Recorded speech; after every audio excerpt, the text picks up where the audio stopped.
Alright, hey everyone. Well, let's continue our look with The Wolf Man from 1941. Sometime in the early 20th century, after learning of the death of his brother, Larry Talbot returns to his ancestral home in Llanwelly, Wales, to reconcile with his estranged father, Sir John Talbot. While there, Larry becomes romantically interested in a local girl named Gwen Conliffe, who runs an antique shop. As a pretext to converse with her, he purchases a silver-headed walking stick decorated with a wolf. Gwen tells him that it represents a werewolf, which she defines as a man who changes into a wolf at certain times of the year. Throughout the film, various villagers recite a poem when the subject of werewolf comes up. Even a man who is pure in heart and says his prayers by night may become a wolf when the wolfbane blooms and the autumn moon is bright. That night, Larry attempts to rescue Gwen's friend Jenny from what he believes to be a sudden wolf attack.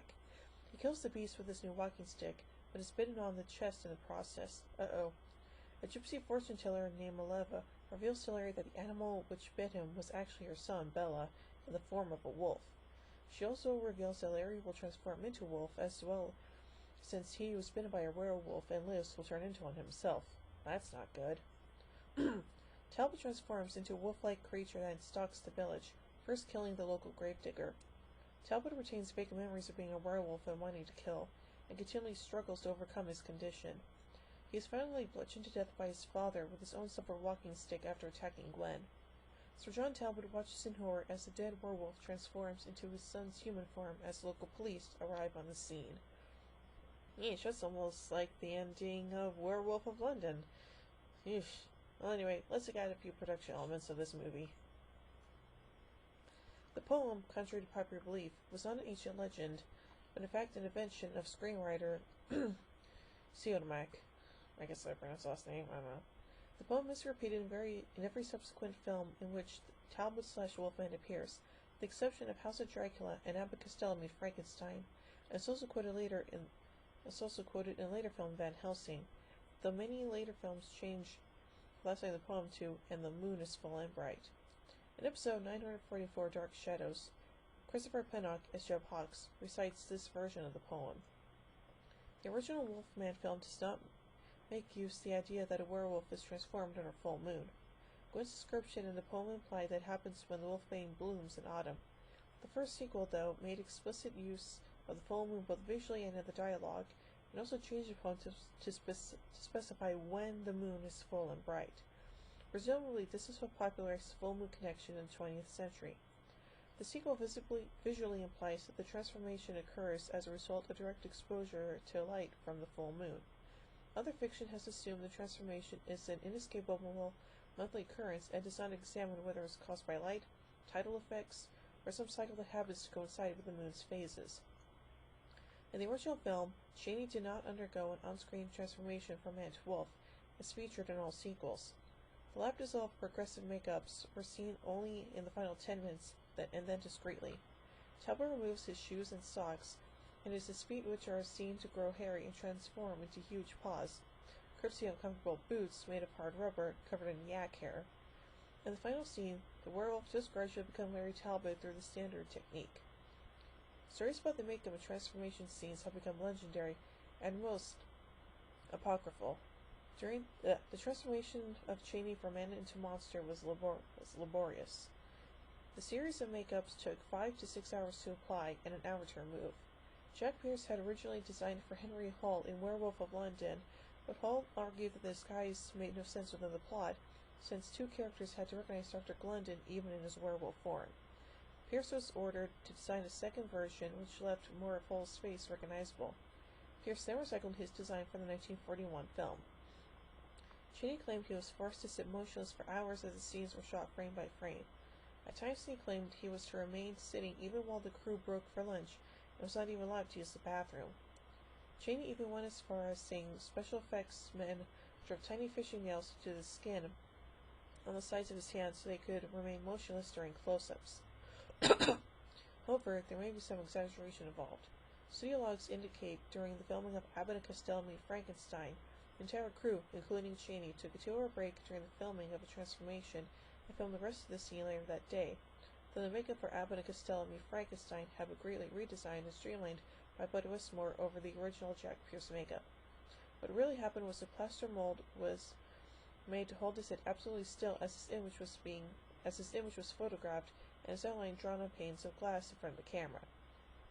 Cheney then went to Makeup Man Jack Pierce's department, where Pierce, using grease paint, a rubber snout appliance, and a series of wigs, glued layers of yak hair to Cheney's face. Then Cheney returned to the set, lined himself up with using the panes of glass as reference, and several feet of film were shot. Then Cheney returned to the makeup department, a new layer was applied, showing the transformation further along, then returned to the soundstage. This was done about half a dozen times. Talbot's lap-dissolved transformation on screen only took seconds, while Cheney's took almost 10 hours. Oof. The Wolfman is the only Universal monster to be played by the same actor in all his 1940s film appearances. Lon Chaney Jr. is very proud of this, frequently stating in interviews, "He was my baby."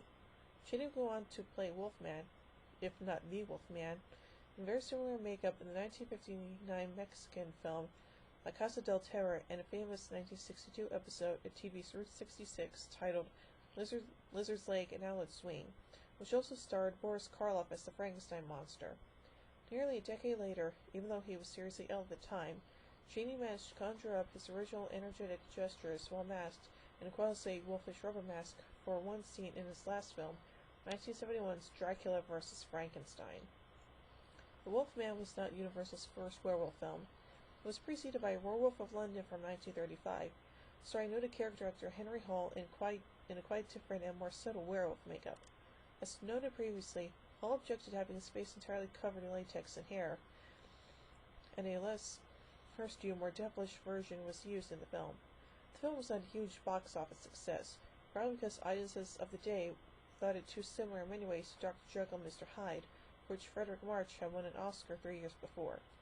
Some literary critics prefer Henry Hall's early werewolf to Chaney's, which is described in Carlinson's book, An Illustrated History of the Horror Film, as, quote, looking like a hirsute Cossack. The Wolfman is one of 3 top-tier Universal Studios monsters without a direct literary source. The others are The Mummy and The Creature from the Black Lagoon.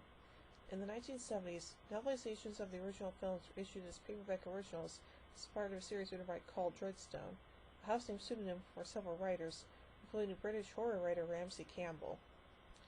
Fantasy horror author Neil Gaiman uses the Larry Talbot character in 2 selections from his short story collection, Smoke and Mirrors.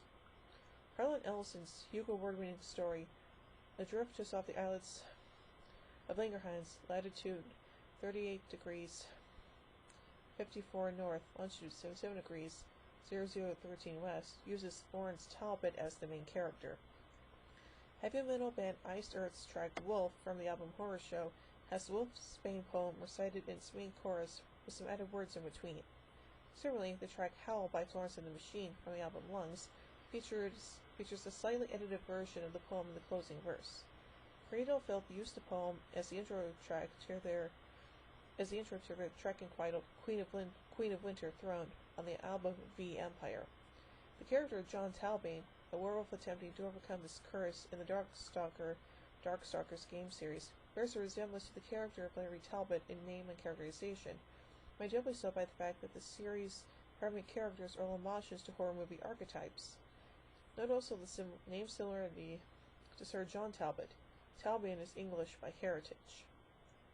The Wolfman also influenced future filmmakers as well. Cult films such as An American Werewolf in London and The Howling drew inspiration from the Wolfman and made references to the film as well.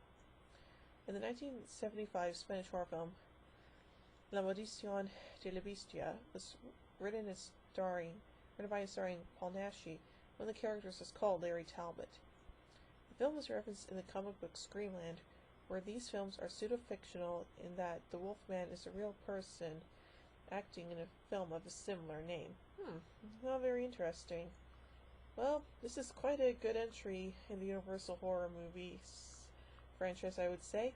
I give The Wolfman 5 jack-o'-lanterns out of 5. Well, join me tomorrow as we meet the She-Wolf of London. So, until then, see you guys.